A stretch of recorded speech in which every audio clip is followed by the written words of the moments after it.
you refuse to follow the Electoral Act in terms of conducting local government election. What was the issue? INEC don't deliver the result if you don't comply. We have got the order. You said no, you will not obey. And I just like clapping.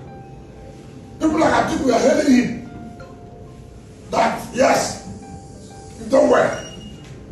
I hope they will also hail him today. I hope the chairman of government, PDP government forum, will also hail him today. Because if Supreme Court has come back to say enough is enough, we must not truncate our democracy. If you have allowed this, one day, one member will constitute an assembly.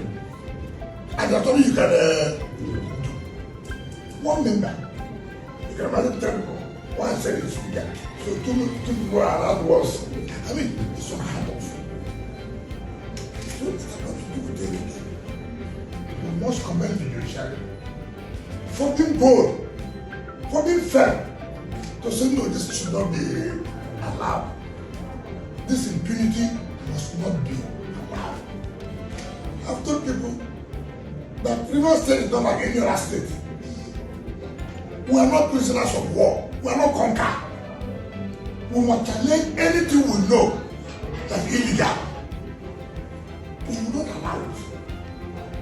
Anything is not, you can do that in any other state.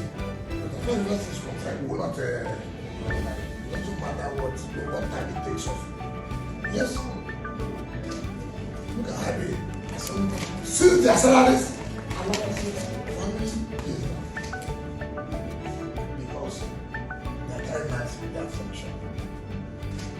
So for us, not just happy, we're happy that the right thing has been done.